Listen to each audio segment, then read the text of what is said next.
General Fazlur Rahman, আমরা তাকে চিনি, একজন বীর, সত্যিকার অর্থে একজন বীর বলে আমরা তাকে বিশ্বাস করি। কিন্তু তিনি সম্প্রতি এমন একটা কাজ করেছেন, সেই কাজটার প্রভাব কি হতে পারে এবং তিনি গুরুত্বপূর্ণ যে একটা দায়িত্বে আছেন এই মুহূর্তে, সেই দায়িত্বটাও তার থাকা উচিত কিনা। হঠাৎ করে আলোচনা এবং সমালোচনার তোপের মুখে পড়ে যান জেনারেল ফজলুর রহমান। তো বন্ধুরা, হঠাৎ করে এই জেনারেল ফজলুর রহমানের সঙ্গে কি হয়েছে তা নিয়ে এবার আমরা পর্যালোচনা এবং তদন্ত করে বেশ কয়েকটি খুবই গুরুত্বপূর্ণ তথ্য এবং ভিডিও ফুটেজ পাই, যা আজকের ভিডিওতে সেগুলোই এক এক করে ধারাবাহিক তুলে ধরার চেষ্টা করব। যদিও আজকের ভিডিওটা কিছুটা বড় হতে পারে, তবে আজকের ভিডিওতে জানতে পারবেন এই জেনারেল ফজলুর রহমানকে নিয়ে এমন কিছু অজানা গুরুত্বপূর্ণ গোপন তথ্য জানতে পারবেন আজকের ভিডিওর মাধ্যমে, যা জানলে আপনি ইতিমধ্যে অবাক হতে বাধ্য। সেই সাথে আরও জানতে পারবেন বর্তমান বাংলাদেশের রাজনীতির প্রেক্ষাপট আসলে কোন দিকে যাচ্ছে। বন্ধুরা চলুন, ভিডিওতে আজকে আর বেশি কথা বাড়িয়ে আপনাদের মূল্যবান সময়টি আমি নষ্ট করতে চাই না। সরাসরি আজকে আমরা চলে যাব মূল ভিডিওতে, আর সেখানে আজকে আমরা দেখব এই জেনারেল ফজলুর রহমানকে নিয়ে বর্তমান বাংলাদেশে আসলে কি চলতেছে এবং কি হয়েছে।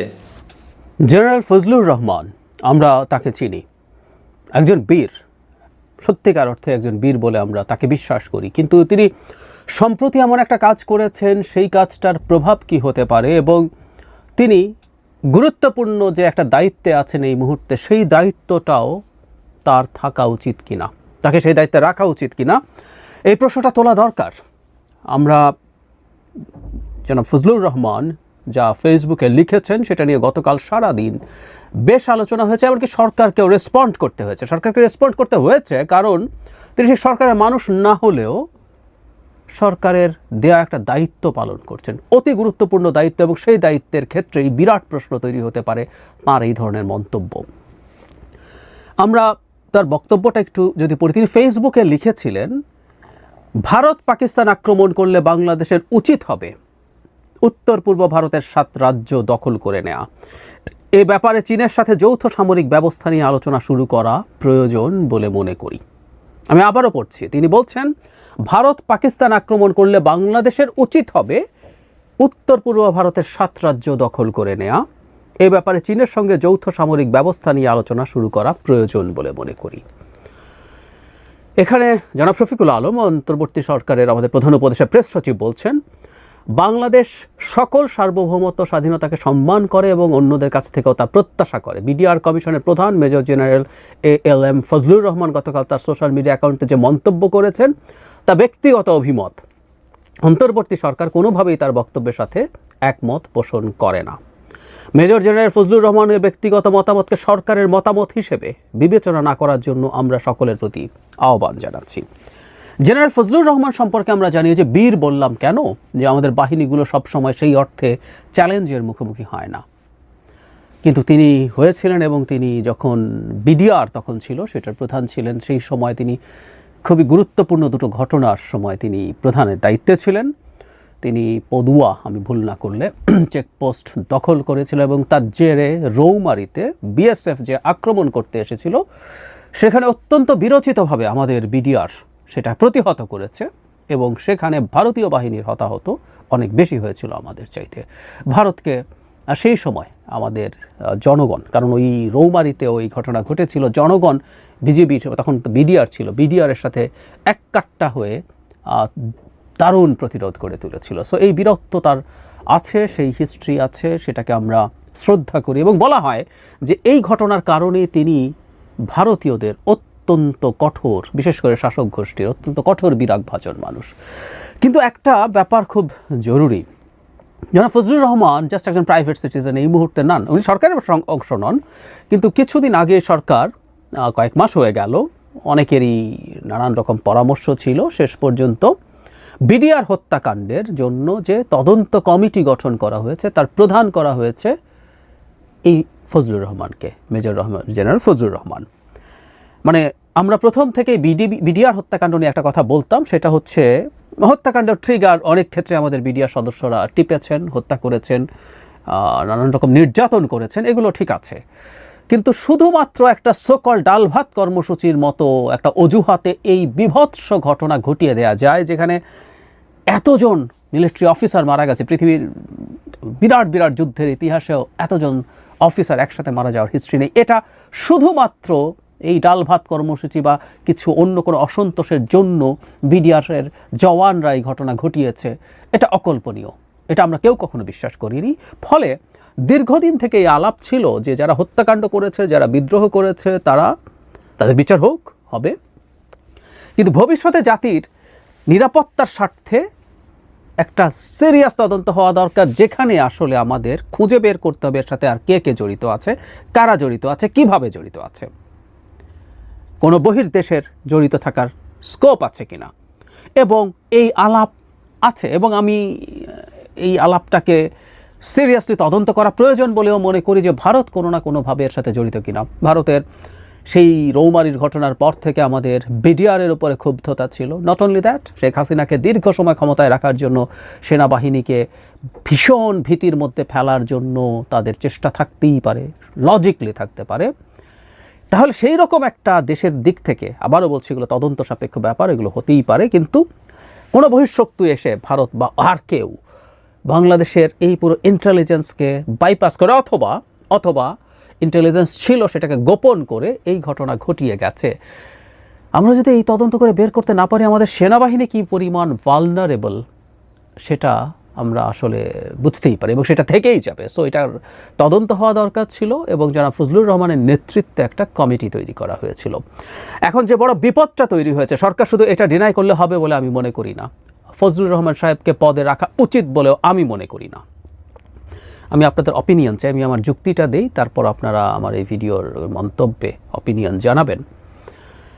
ভারতের প্রতি তীব্র ক্ষোভ, এবং বিশেষ করে তিনি যে কথাটা বললেন, আমরা জানি কি না জানি না, জাতিসংঘের অধীনে যে কেউ কোনো একটা দেশ যদি আরেক দেশের সার্বভৌম যে বাউন্ডারি সেটার প্রতি হুমকি তৈরির কথা বলে, এটা একটা যুদ্ধ করার মতো পরিস্থিতি। আপনি যদি পদক্ষেপ নিতে যান তাহলে আপনার সভরেন যে বাউন্ডারি সেটা রক্ষা করতে হবে, সেটা রেসপেক্ট করতে হবে। জনাব ফজলুর রহমান ভারতের 7 সিস্টার্সকে দখল করে নিতে বলছেন, এবং ওনার কথাতেই বোঝা যাচ্ছে বাংলাদেশ যথেষ্ট শক্তিশালী নয়, তাই চীনের সাথে আলাপ করতে হবে, চীন সহ এই কাজটা করতে হবে। মানে টোনটা এরকম, ভারত পাকিস্তানের যদি যুদ্ধ শুরু হয়, সেই যুদ্ধটা যেহেতু ভারতের ওই ফ্রন্টে অনেক বেশি ব্যস্ত থাকতে হবে, এদিকে ভারতের মনোযোগ কমে যাবে, এবং এই ফাঁকে এসে আমরা এটা দখল করে নেব, চায়না সাহায্য করলে এটা হয়ে যাবে। মানে এমনি আমরা বলি, আমি তদন্ত কমিশন সরিয়ে রাখি, আমি জনাব ফজলুর রহমানের প্রতি যথেষ্ট রেসপেক্ট রেখেই বলছি। মানে একজন মিলিটারি জেনারেল এই কথা বলছেন যেটা সম্ভব, তার কাছে মনে হচ্ছে চীনের সাহায্যে আমরা 7 সিস্টার্স দখল করে নিতে পারি, ভারত যদি পাকিস্তান আক্রমণ করে।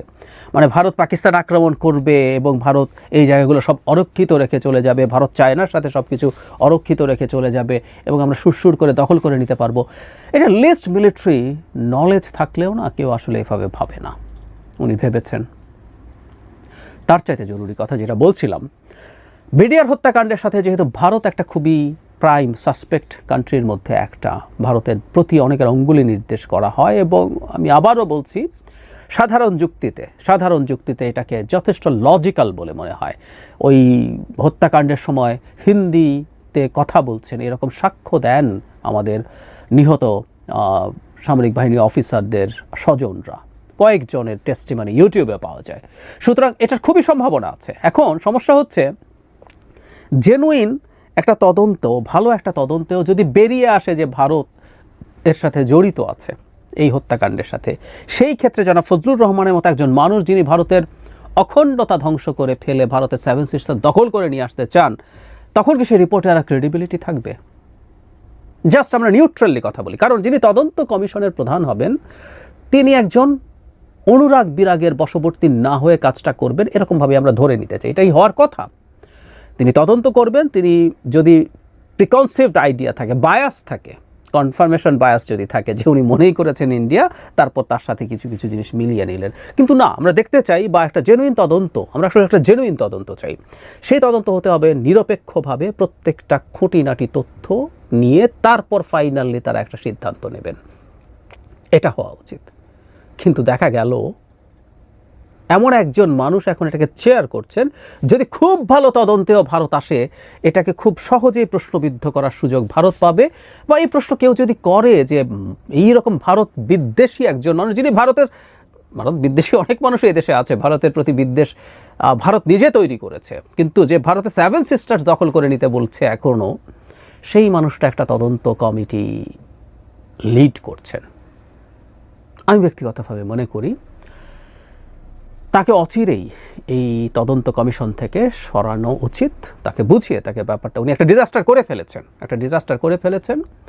একই ধরনের একটা ডিজাস্টার একবার একজন উপদেষ্টা করেছিলেন যারা মাহফুজ আলম, মানে সব কিছু তাদের অখণ্ড ভারত আছে আর আমরা এগুলো সব সেই পুরনো সীমানা নিয়ে দিয়ে উনি স্ট্যাটাসটা সরিয়ে ফেলতে হয়েছিল। এগুলো বালখিল্য। মাহফুজ আলমের মতো একজন এই বালখিল্য করেছেন, তার বয়স বালকেরই, মানে রাষ্ট্র পরিচালনার দিক থেকে বলতে পারি, কিন্তু অত্যন্ত পরিণত বয়সে জনাব ফজলুর রহমান এই কাজ করেছেন। এটা কোনোভাবেই আমি মনে করি না ঠিক আছে। আমি চাই সরকারের যে স্টেটমেন্ট, এই স্টেটমেন্ট যথেষ্ট না, সরকারের খুব দ্রুত এই ব্যাপারে ভাবা উচিত, আলোচনা করা উচিত। এবং আমি আবারও বলছি, আমি মনে করি না তার আর এই কমিশনটাকে লিড করা উচিত। আপনারা যদি এটাকে যৌক্তিক মনে করেন আপনাদের মতামত জানাতে পারেন, আর কেন যৌক্তিক না সেটা যদি হয়ে থাকে তাহলে সেটাও জানান। আমাদের একটা কথা মনে রাখতে হবে, বাংলাদেশে যখন একটা কমিশন তৈরি হয়, এটা শুধুমাত্র আমরা না বা ভারতও না, এটা আমরা চাইবো, সেটা যদি সেই মান হয়, সেটা আমরা সারা পৃথিবীতে দেখাতে চাই যে দেখো আমার দেশে কি হয়েছে। এবং আবারও বলছি, হাইপোথেটিকলি ধরে নিচ্ছে সেখানে পাওয়া গেল ভারত এভাবে ইনভলভ ছিল, আমরা সারা পৃথিবীর সামনে দেখাতে পারবো ভারত কিভাবে আমাদের দেশে ডিজাস্টার ঘটিয়েছে। এই প্রত্যেকটা জিনিস অনেকেই ফু দিয়ে উড়িয়ে দেবেন, যেন ফজলুর রহমান গতকাল যা করেছেন সেইটাকে রেফার করে। এটা একটা ডিজাস্টার, পিওর ডিজাস্টার। ধন্যবাদ প্রিয় দর্শকবৃন্দ, আমাদের ফুল ভিডিওটি দেখার জন্য আপনাকে জানাই অসংখ্য ধন্যবাদ। তো বন্ধুরা, এতক্ষণ আপনারা যে ভিডিও ফুটেজ দেখতে পেয়েছেন, জেনারেল ফজলুর রহমানকে নিয়ে যে ভিডিও ফুটেজটি দেখতে পেয়েছেন আজকের ভিডিওতে, এইবার এই বিষয় নিয়ে আপনাদের কি মন্তব্য অবশ্যই কমেন্ট বক্সে কমেন্ট করতে ভুলবেন না। আর হ্যাঁ, এমন নিত্য নতুন আপডেট খবর সবার আগে পেতে চাইলে এখনই আমাদের এই পিচ্চি সাকিব ইউটিউব চ্যানেলটি সাবস্ক্রাইব করুন। ধন্যবাদ।